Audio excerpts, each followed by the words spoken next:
ब्रह्मानन्दं परमसुगतं केवलं ज्ञानमूर्तिं द्वन्द्वातीतं गगनसदृशं तत्त्वमस्यादिलक्ष्यम् एकं नित्यं विमलमजलं सर्वधी साक्षिभूतं भावातीतं त्रिगुणरहितं सद्गुरुं तं नमामि सद्गुरुं तं Namami.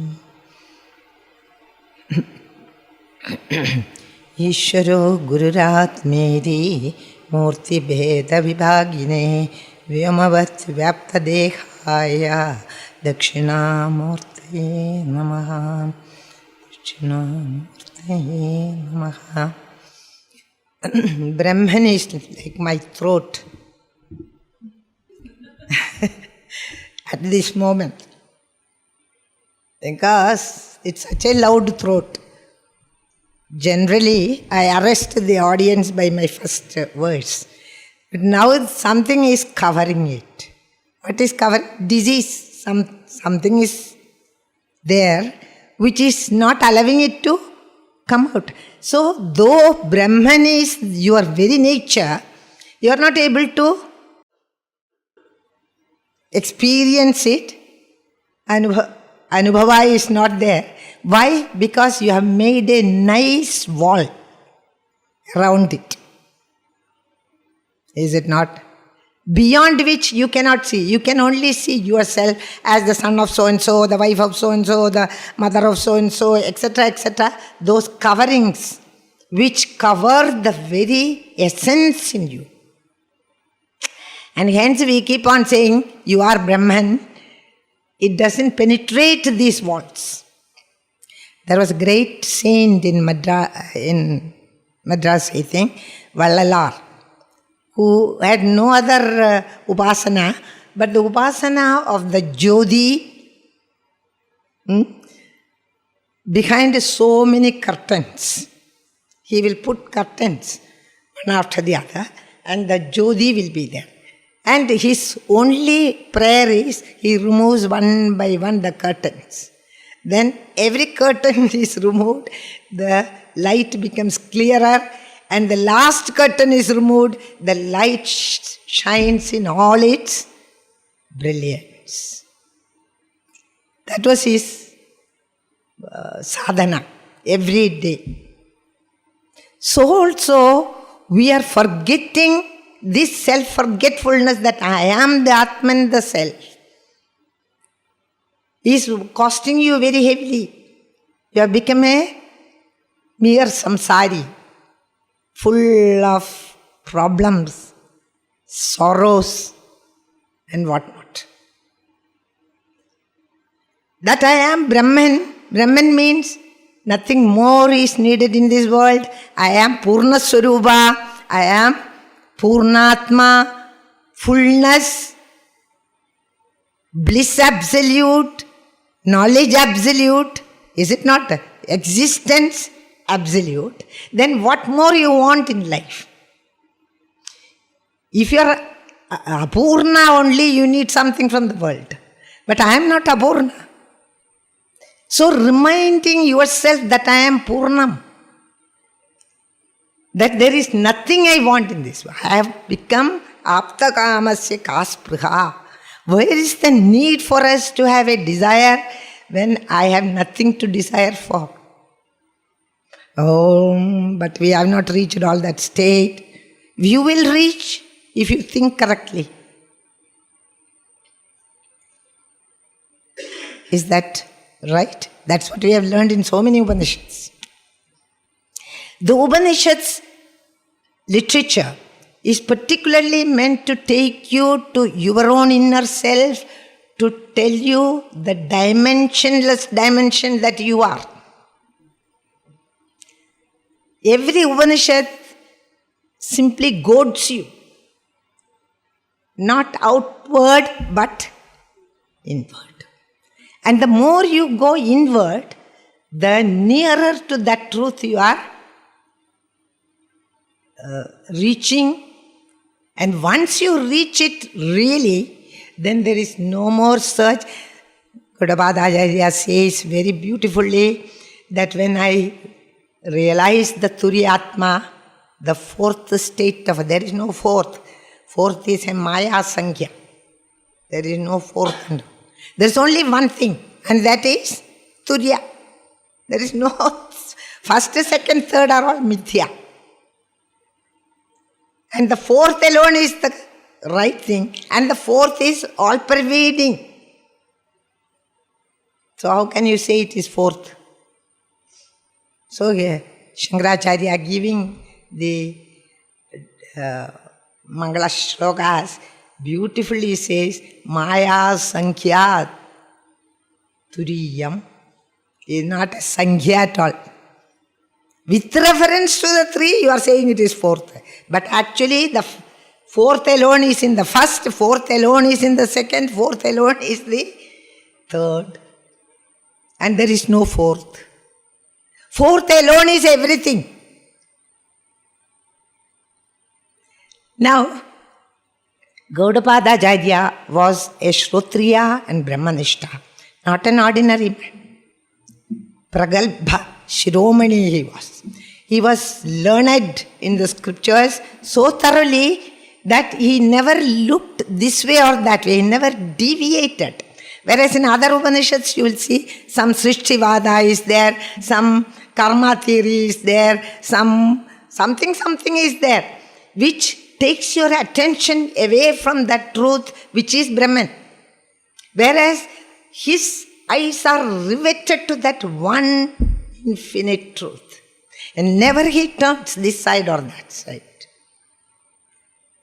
Direct he goes. And he says, there is only, how will I reach there? By only living the life that you are living now as the waker, as the dreamer, as the deep sleeper, but finding their futility and their mithyatvam, anityatvam, drishyatvam, all that by analyzing them. You go to the fourth, and when you reach the fourth, he says, he never says anything about the fourth. About the three states he talks loquaciously, but the fourth, he says, there where is silence, there where is no movement, where there is no tribudi. So what can I say? It is not a drishyavastu, it is not a drashta. It is not even drishya. That also is not. He just leaves it to you to reach, experience it. He is not explaining it because it is inexplicable. That is some bliss which nobody can explain. Anirvachani. Nobody can explain. So he just leaves it there. Makes us more curious. If somebody says, it becomes paroksha jnanam. If I experience, it becomes aparoksha anubhuti. Now he, as the great master that he was, he just leaves it to you to experience it by yourself. So, Mandukya is a very different type of Upanishad. It is not taking you to somebody else's realization. It is telling you, showing you the path, making you to think. And how to think. That is, I have not seen in the other Upanishads.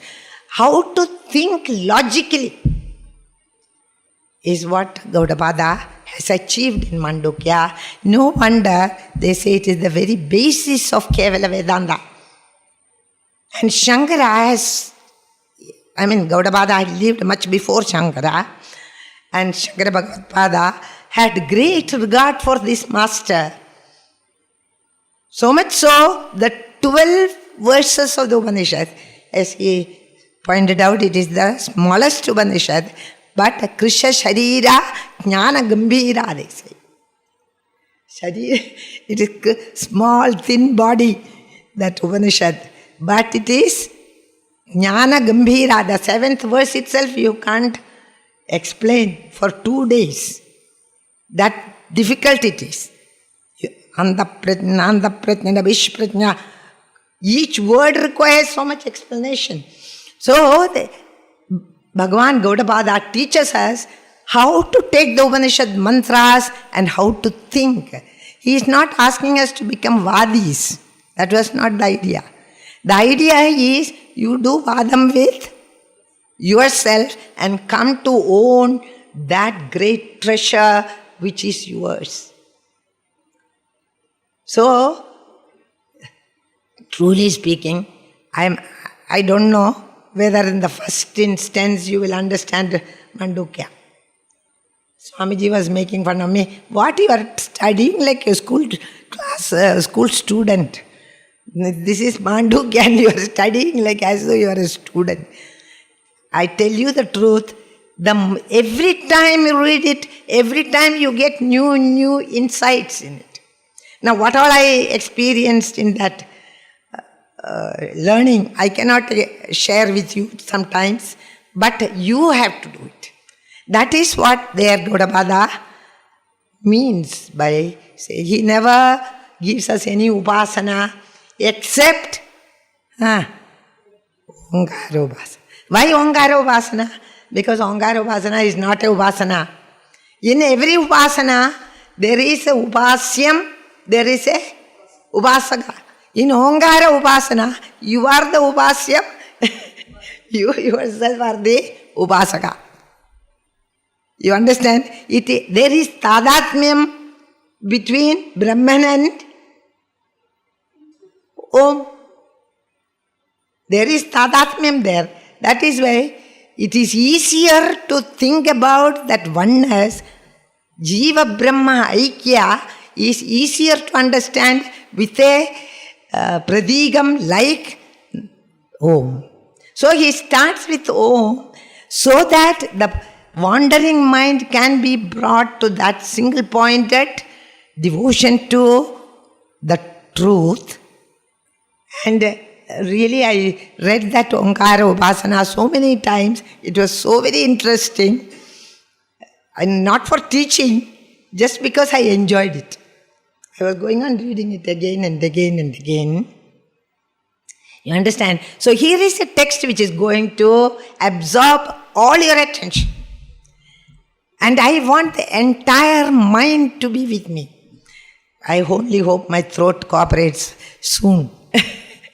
So that I don't have to worry about the throat. So that we can go on, enjoy the learning and the teaching process. This should be what can I say? Not a playful teaching.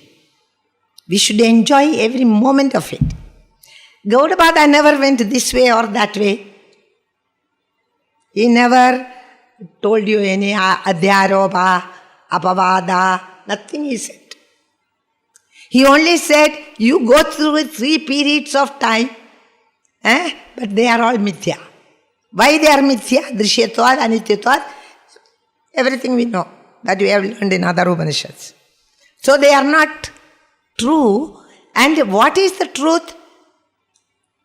Other than all this. And he rivets your attention to Turiya Brahma.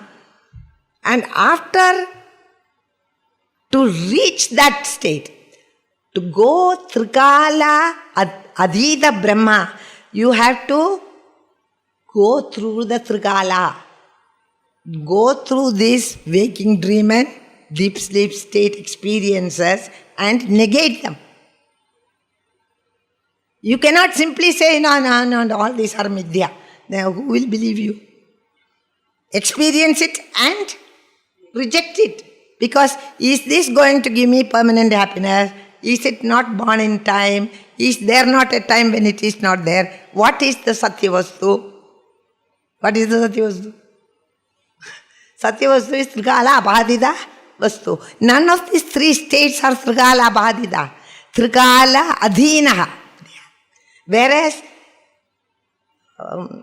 Upanishad talks about the Brahman, which is Trikala Adhitaha. You understand? Thus, by analyzing the 3 avasthas, what we say states, states of consciousness, waking state, dream state, etc., by analyzing them in such depth, Gaudapada takes you slowly to that Trikala Adhita Brahma. The Turiya, which cannot be. But why do we need all this? Why can't you say there is a just today I was talking to one of the campers that Brahman cannot be a pure consciousness, pure existence, pure knowledge. Is it not a pure knowledge, pure existence, pure bliss? Now, none of these pure things can be available. They are not Gojaravastus. They cannot be seen by our sense organs. Is it not even light, which is only a material light, even pure light you cannot see. Phenomenal light you can see.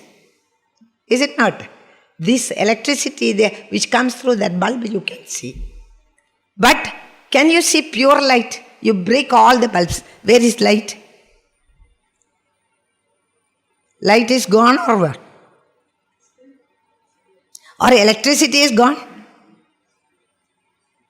We never think about all that. Start thinking now. Supposing all instruments are gone, still electricity is there. It may not be coming through your wire, but it is there. That pure electricity can you see? No? So Gurudev says there is one way of seeing it. And that is, you go to that switch, put your 2 fingers into it. Now I know what is electricity.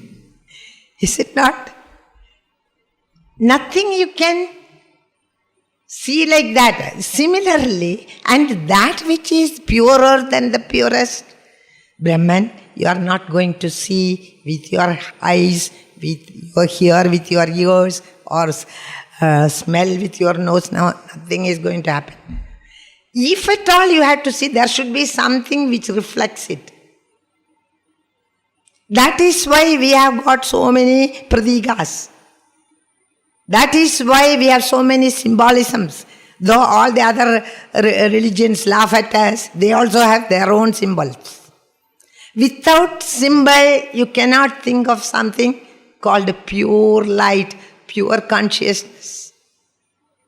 When the light falls on this, only I know there is light.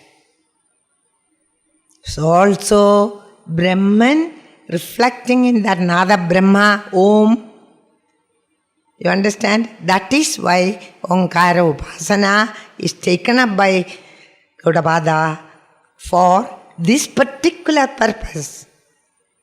And by our meditation, this month will be only Omkara meditation. After doing that first this thing, we will do only Omkara Upasana.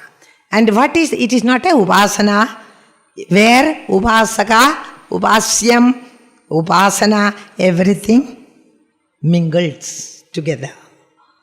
That is the idea. That is why it is called the highest pradiga in this world. And he gives one upasana. Apart from that, only logic. By Shruti, by Yukti, by Anubhuti, he is going to tell us in the Karikas. For these 12 verses, he had written 215 verses, which are called Karikas, which are explanatory verses for the 12 verses. So you can imagine how much that 12 verses contain, what type of bombs they are. After each mantra, you have to study the Karika referring to that, to make it clearer for the seeker. And once you read the whole thing with your full heart and mind and soul, all other Upanishads are understood. After studying Mandukya in depth, let us hope we have the fortune to do that, in depth, and doing the Omkara Upasana side by side, and understanding the Kariga. Kariga also is not easy to understand, because Gaudapada was a well-versed Buddhist scholar also. He has used the Buddhist terminology in the Aladi Shanti Prakaranam, and hence those words have to be, each word has to be repeatedly said, because Buddhist literature is not well known to us. Is that clear? So, when everything is over, which I hope I'll be able to finish in 1 month, in the 3 hours we are going to do it. And meanwhile, we must see that Gaudapada had taken the 12 Upanishads and along with his 29 Karigas, the first 29 Karigas is the first Prakarana. Prakarana means category, book of category. Prakarana Grantha, in 4 parts he made. The first is the Agama Prakarana, second is the Vaidadhya Prakarana, third is the Advaita Prakarana, fourth is the Alada Shanti Prakarana.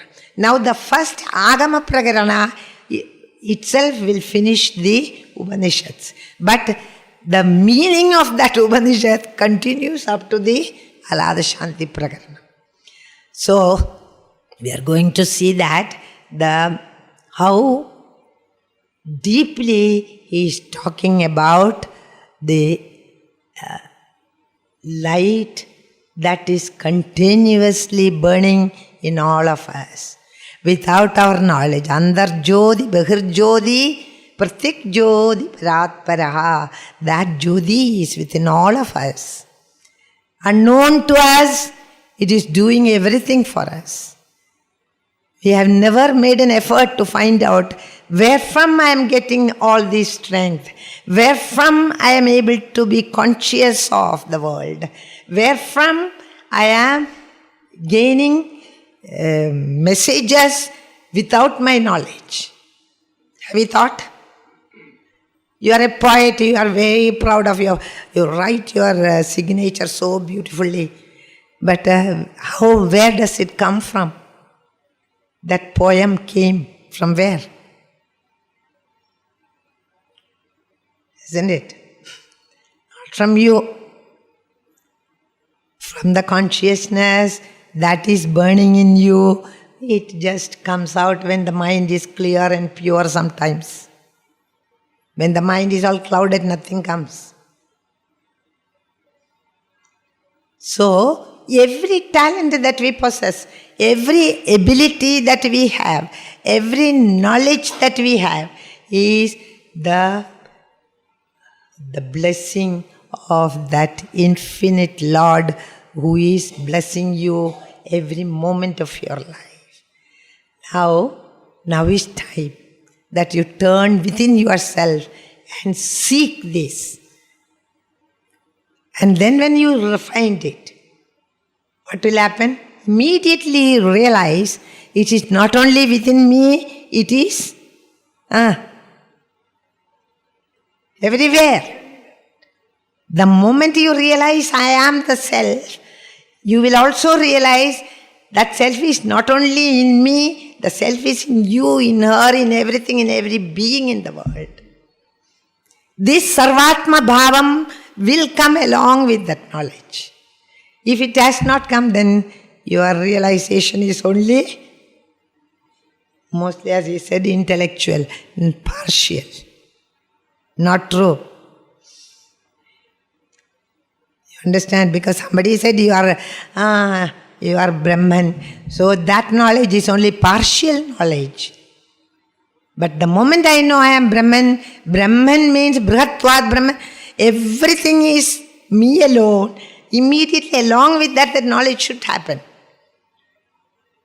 That I am not different from anything in this world.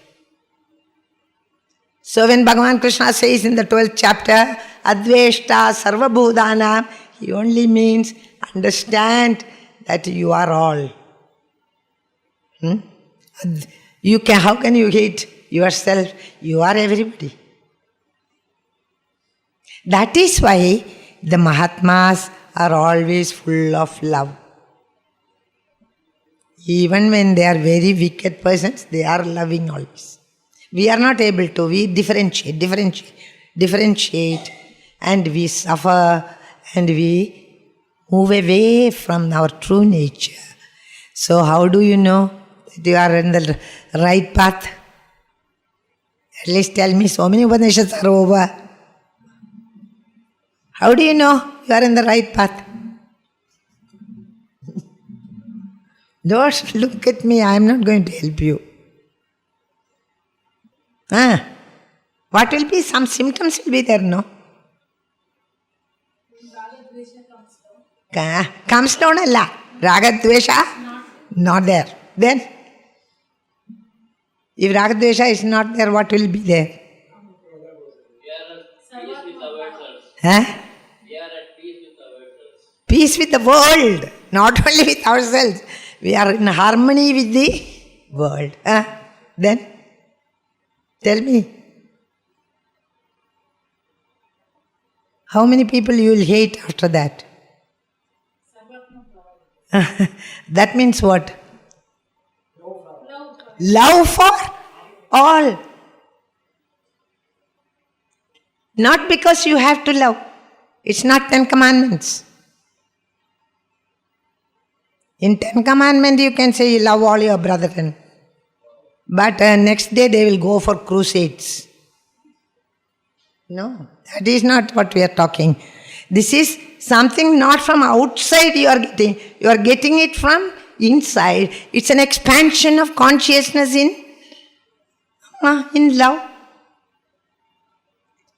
Is that clear? So how do you know I am in the right path?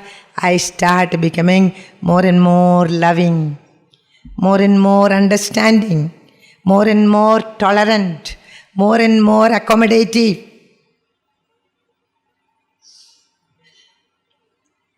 If 9 Upanishads have not done it, I don't know whether the 10th will do it. But however, we will try. Have you understood?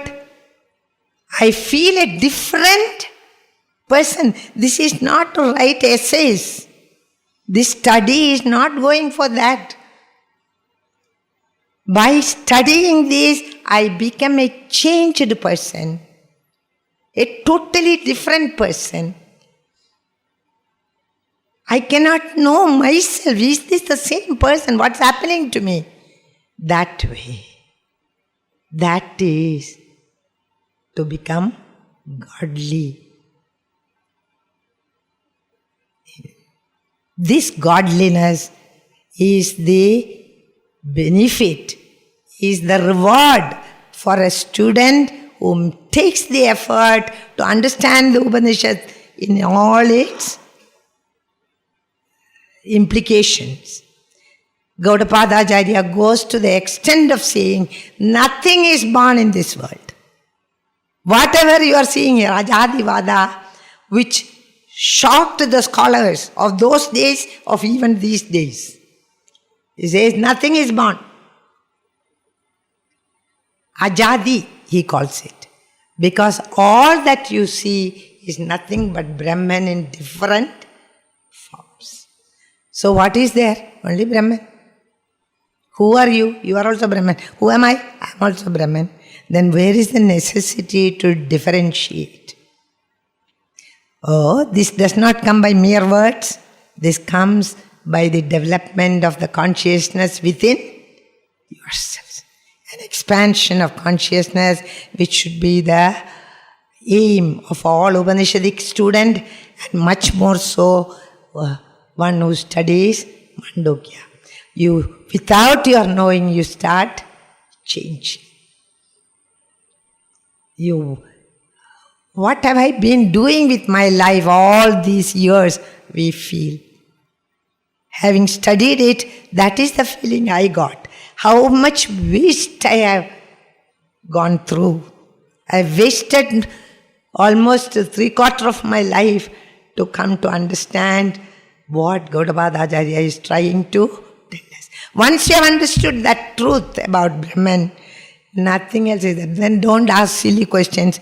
Will I suffer from my karmas? Karma theory and all are just thrown off. Only when you are in Vyavahara karma theory. Nothing else there. I do not care what happens to this world, what happens to the body. Is that clear? It is one of the most wonderful texts I have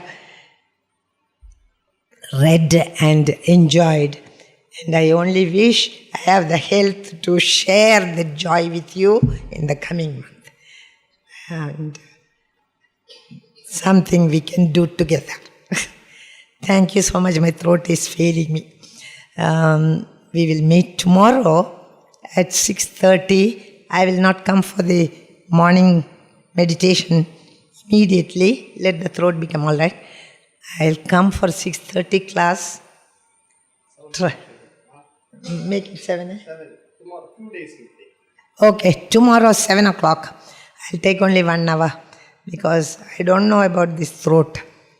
When throat becomes better, I'll take 6:30. Okay? And I don't come for meditation does not mean you don't have to meditate. Everybody should be ready at 5:30, wherever you are, and you have to meditate. Chew on the little things that you have heard now.